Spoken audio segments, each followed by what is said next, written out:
Let me give you a recap of what One Piece was to me before this scene. One Piece wasn't really anything special yet. There were some moments that stood out, making it worth the watch so far, like Zoro's stand, Sanji's backstory, and the dog's backstory in the buggy arc. All of these moments really showed the anime was fun, interesting, and worth the watch.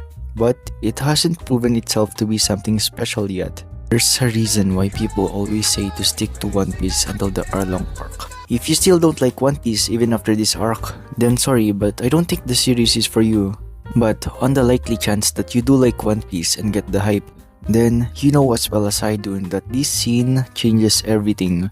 This one scene proves that this show is different. It's something special and one of a kind. Guys, watch or read or however you wanna consume One Piece before we start, because it would be such a shame if I had to rob you of your blind experience. Nami returns to Arlong Park and we see a kid trying to attack one of the fishmen for killing his dad. Nami stops him by slapping him and giving him money, effectively saving his life. We get to see the effects of the fishmen, what they really brought to this town. Broken buildings, destroyed families, people extorted to the brim. Otherwise, it's the end for them. These are pirates, and this is what they're capable of. The Straw Hats are split up a bit, so we follow their different interactions with Kokoyashi villagers and the fishermen. Usopp gets saved by Nojiko, Nami's older sister. Zoro gets captured. Luffy and Sanji encounters a sea cow. I won't go into detail into all of them though. Usopp and Nojiko go out to the village to see Arlong, who's about to kill Genzo, Nami's father figure and sheriff of Kokoyashi village. Usopp saves him just in time and we see the strength of Arlong, freaking lifting up a building and throwing it. Even his crew was like, "Boss, don't do this, we need them for the money or some shit." Yeah, he said that. Trust. But this illustrates Arlong's monster strength and why Nami had to submit to him. This dude literally lifted up a damn building just to get to one guy. Well, Usopp gets captured and Nami volunteers to kill him. Johnny witnesses this and goes to tell the gang. Surprise, surprise, but Nami didn't actually stab him, and instead stabs her hand to mislead the fishman into thinking she killed him. Nami's actually a nice girl who cares for her friends. Even earlier when Zoro pushed himself in the water with his hands and legs tied, Nami jumped in and saved him in front of all the fishermen pirates, risking them thinking she betrayed them all. So it's established that Nami isn't actually evil, nor did she want to betray the Straw Hats. Throughout the village, it's been shown that everyone hates her. Well, it's only shown to her. Before we get to that part, I wanna retell Nami's story first. Nami and her sister gets adopted by a former marine, Bellamere. Growing up, they didn't have much, so Nami would always get the hand-me-downs from her sister, and Nami would learn how to steal. Becoming tired of this, Nami gets into an argument with Bellamere, and she tells her she wished that she had been adopted by a wealthier family and runs away.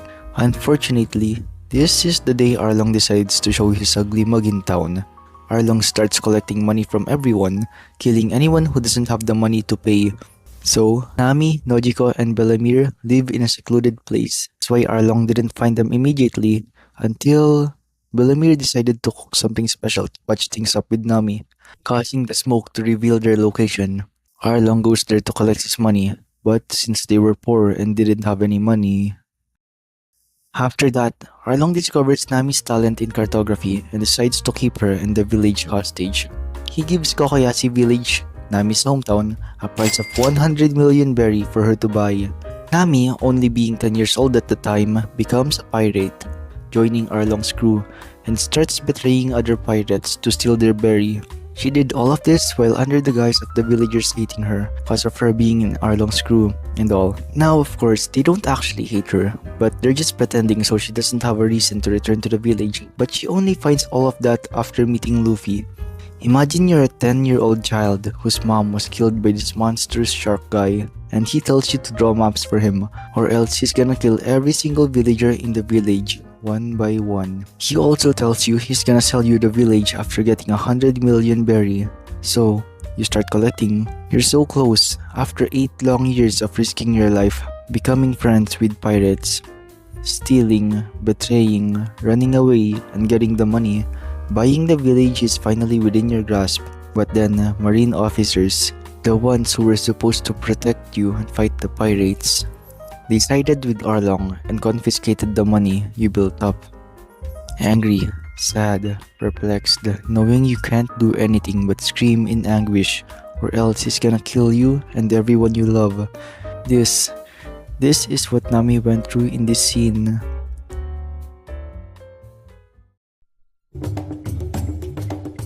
Nami asks Luffy for help and he puts his hat on her head, symbolizing Luffy's trust in Nami and her belonging in his crew. Okay, the scene's finally coming up. I wanted to explain all of that just so you're refreshed on why this is so impactful and memorable. If y'all were expecting the scene was just gonna be Nami asking Luffy for help, you're dead wrong. Because, just look at the thumbnail, I'm not clickbaiting this. Luffy's like, let's go gang. And the squad is like they're ready to win a game of Rank the Fortnite. First of all, the music, one word, phenomenal. When the Overtaken soundtrack starts playing, you know it's about to go down. It's just a chef's kiss from there, perfect for building up hype for the final fight. We cut to Johnny and Yusaku guarding the door to Arlong Park from the villagers. They state they're waiting for certain men. We see the gang walk up, and with the Overtaken team, it's just too hype, man. If these men can't beat Arlong, it's over for the entire East Blue. These are the faces of the men who are going to change destiny. Burn their images into your eyes. The choice of words make the presence of Luffy, Zoro, and Sanji and Usopp just so special. The spotlights on these four, everyone looks at them with surprise, confusion, and a little hope. When he said to burn the images into the eyes, I did it. I kept that memory in my brain ever since. Really one of the most memorable scenes in early One Piece. As Arlong laughs in the background, Luffy punches his way in, breaking the door open, signaling the beginning of the fight. I'm not really gonna talk about the fight after this, as I think you should just watch or rewatch it if you seem interested in it. I just wanted to talk about the walk scene, but I rambled more like I usually do. Oh well. Mind you, this is just an anime thing. In the manga, they only had like a few panels. The animators really cooked with this one. The live action series didn't even try, and I'm so disappointed by that. Then again, it's mainly based on the manga and not the anime, so I can't really blame them that much. And that's about it.